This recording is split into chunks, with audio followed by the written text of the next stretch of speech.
I use a bunch of models, but like the main one that I'm predicting the top on, that's it's a moving average essentially.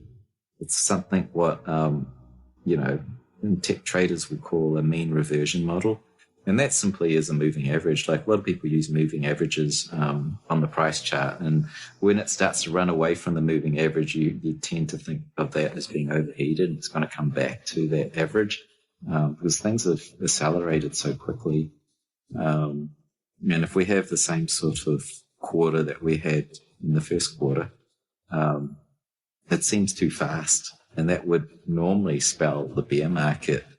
And it might come early if it's going up at this rate. Willy Woo elaborates on his Bitcoin prediction model, speaking on how if it continues to curve upwards, we could see a 3, 4, up to even a $500,000 Bitcoin this year. He also warns that if we don't see cooling off in the Bitcoin run in the short term, it could lead to an early bear market if Bitcoin continues going up at the rate it has been in Q1 of this year. Make sure to stick around to the end of the video where we go over Willy Woo's recent on-chain analysis of Bitcoin and where he thinks it's going from here. Also, only a tiny percentage of my viewers are actually subscribed. If you enjoy the video, consider subscribing. It's free and you can always change your mind. Enjoy the video. Interesting. So where are we in terms of price floor now? What's your kind of call for the rest of this month? What do you think is going on? I tweeted something out a little bit back a few days ago, and I reckon where we're at right now is sort of a halfway intermission. Actually, the name of my last letter was called intermission, because we're at the halfway point, and that's based on a lot minor of the revenues, miners revenue. So every time miners sort of exceed their prior all-time high, the last one was 2017, obviously at the top of the market. Since then, we've had a halvening, so they're mining half the number of coins per 10-minute block. So they've got to make that up with higher prices.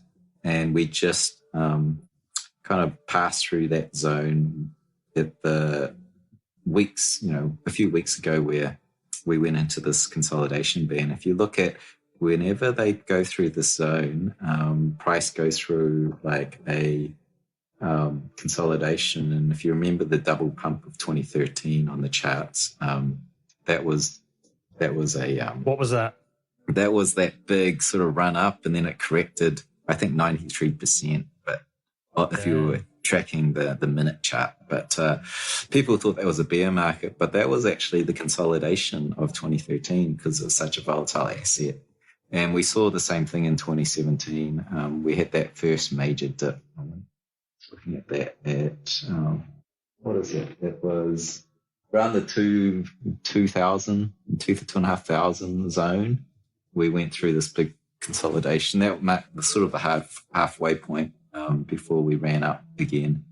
So I think we're there. We're just sort of pausing, and we're just making that breakout. So it's interesting in this. I don't know exactly what's going to happen.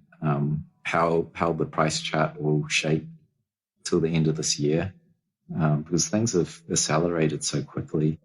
And if we have the same sort of quarter that we had in the first quarter, it seems too fast, and that would normally spell the bear market, and it might come early if it's going up at this rate.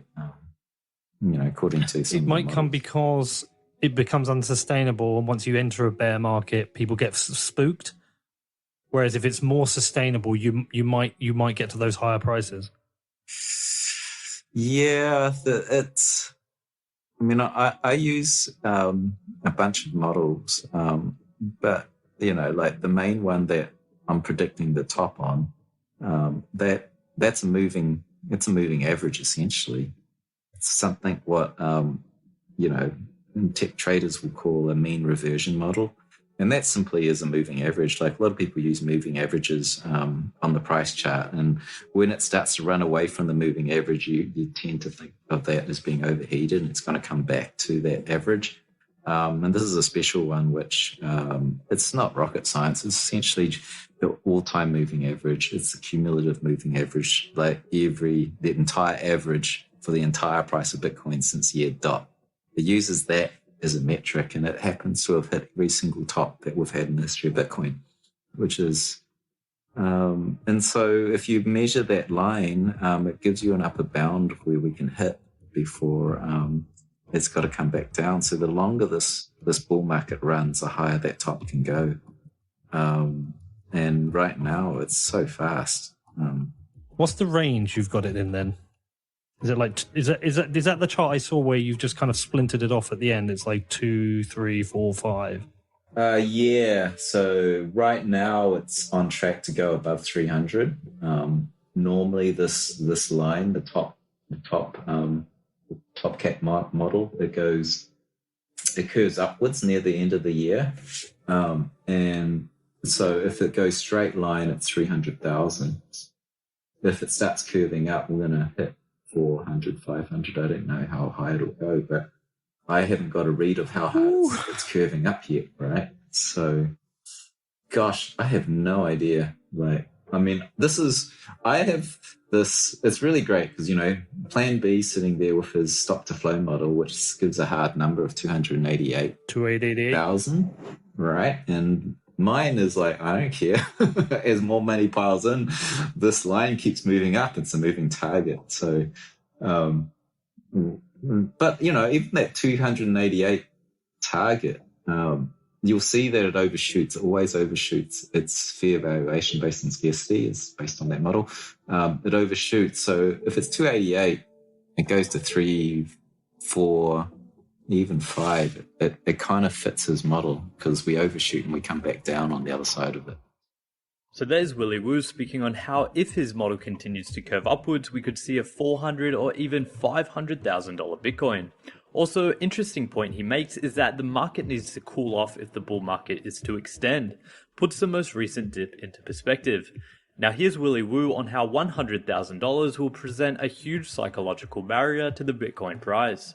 But before that, a quick thank you to today's video sponsor, TrustSwap. If you're a subscriber to the channel, you'll remember TrustSwap as it's one of my favorite projects. I think they have one of the best teams working behind them and they have been a great supporter of the channel. For those that don't know what TrustSwap is, it's a full-service digital asset ecosystem. Swap is a very hot coin this year, running up the rankings fast and for good reason. One of the things TrustSwap is best known for is their launchpad, which launches new cryptocurrency and DeFi projects. And as you can see from the returns on some of these projects, they are incredibly successful in doing so. The TrustSwap Launchpad is your ticket for early access to the best new crypto and DeFi tokens in the space. But today we are talking about two exciting events that have unfolded for TrustSwap. First, to incentivize smaller stakers of the TrustSwap token, TrustSwap has partnered together with Yield App for a flash drop for the loyal TrustSwap community. The first flash drop will be from the Yield app, which is a DeFi-based wealth management platform. Interesting point about the Yield platform and the Yield token, they actually started out by launching via the TrustSwap Launchpad at the end of 2020 and have since gone on to all-time high at over 1700% gains. As I said before, the TrustSwap team knows how to pick 'em. Back to the flash drop, 3,000 TrustSwap users will have the opportunity to win 500 Yield tokens. To be eligible, you need to have 500 swaps staked at the snapshot of the flash drop, which will take place on April 22nd, 2021 at 9 AM PST time. To get another entry ticket, you need to have a Yield app account with at least 1,000 Yield tokens. Drawing is on April 23. Check the description for some further details. The second event that has recently unfolded for TrustSwap is the launch of Smart Mint. Through Mint, you are able to create a fully audited, fully customizable cryptocurrency for free on your blockchain of choice. It takes less than 2 minutes, requires no coding experience, and then you can launch your token into the world. What is so exciting about Mint is that these days, literally anyone can jump onto Uniswap and create a token. However, there's many prominent issues that the TrustSwap Mint helps rectify. Holders of tokens can have the teams and founders dump the project, be susceptible to rug pulls, or the contract code can have hidden loopholes.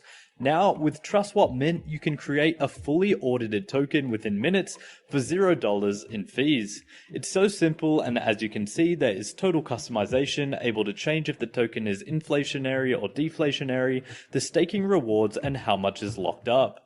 I think this is an awesome project and addition to the TrustSwap ecosystem, and I can foresee many projects being launched through the Mint platform as it provides that security for token holders. What is also cool to see is that TrustSwap has just launched this. Currently it's on the ERC20 or Ethereum network, but they have a roadmap laid out to bring it to other ecosystems such as Polkadot integration in Q2 of 2021.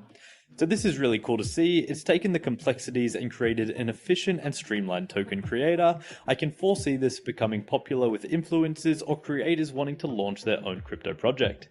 So there you have it, guys. 2 exciting new updates from TrustSwap. I'll leave some links in the description for some more information, but for now, back to the video. And I'm thinking 100,000 to come in. Is that going to be some kind of firm, hard level of resistance? Is that a natural place for people to start thinking, oh, I should sell a bit here? What tends to happen around these psychological levels, or am I overthinking it? I think it does happen. I first saw it in, when it was breaking like 1 cent. And no, just kidding. It definitely at $1,000, it was resistance. And I remember also seeing that like 10,000. Yep, we had that. And remember, like in the bear season of 2018, we had the $100 million resistance, and that was psychological too. And that was really that sort of, I think it was that 6,000 band, 100 million market cap, right? So there was. I don't remember that. That was 2018. That would have been 100 billion. That was about wasn't it like $6,000 Bitcoin as it was coming down from the 2017 high? Remember, that would be 100 billion, not 100 million. Oh, sorry, 100 billion. Yeah. That's 3 zeros. That's 3 zeros. So, but 100. Sorry, 1 trillion wasn't that much. We didn't see much resistance on a trillion. What? No, we did. We consolidated right on it. We've been on it for months. Yeah. Yeah. So, yeah, 55K. I remember tweeting this like at 20,000 or something. Saying 55K is the next target because that's $1 trillion. And it's been like doing that for ages. We're just clearing that zone now. So yeah, I think that 100,000 is going to be another psychological zone. Yeah, I'm sure you. What do you think? Well, I imagine it will. And I'm like, in my head, I'm like, do I put up like 15-20% of my stack? Do I sell it at 95?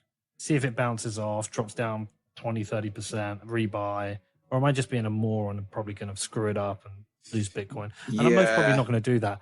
I'm most probably not going to do it. If anything, I might just like take a short at about 95% and just see what happens for a bit of fun, rather than actually risk on my Bitcoin. Yeah, this is really this opens up to an interesting topic. So yeah, you're definitely a moron if you trying to sell a top, sell in a bull run and try to buy back lower. That doesn't work. You're lucky if you get that to work. I think we covered that in the past. You're better off because it's going to go into a sideways band. And so a lot of traders, particularly whale traders that are savvy, then go, yahoo, it's alt season. Like when Bitcoin's going boring, sideways, we'll just deploy and move that capital off into altcoins. And you'll see altcoins tend to go up when Bitcoin is sideways, without the threat of it breaking out and going to the moon. Because when it's about to break out into the moon and go into the moon, whales aren't going to risk that and go into altcoins. But if it looks like it's range bound for a while, they'll go into altcoins and we get your alt season. But having said that, I think that's kind of a dated, it's great, but I think it's also kind of a dated proposition because now we've got very well developed derivative markets and options markets that are slowly getting more liquid, and so you can also now just do the straddle trade. So you can sell a put and sell a call option, because you can think of these options as they're essentially insurance policies. Willy Woo has been around Bitcoin since the beginning. He saw a $1,000 Bitcoin being a huge area of resistance, a $100 billion market cap of Bitcoin being an area of psychological resistance, and it looks like as we approach $100,000, it will also present an area of significant resistance. Now, for some recent on-chain analysis from Willy Woo, commenting on the most recent Bitcoin dip, Willy Woo points out that Bitcoin has incredibly strong price validation at a $1 trillion market cap. 14% of the Bitcoin supply has moved above this price, and Willy Woo points out that this is a key line and area of immense support. It looks like it would take a huge black swan event to break down below this level. He also points out that Bitcoin continues to move to very strong holders, as we can see from the Bitcoin liquid supply change continuing to decrease. If Bitcoin supply on exchanges continues to leave, I personally remain bullish. Anyway guys, hope you enjoyed today's video and that provided you with some value. I'll see you in the next video, and as always, have a great day.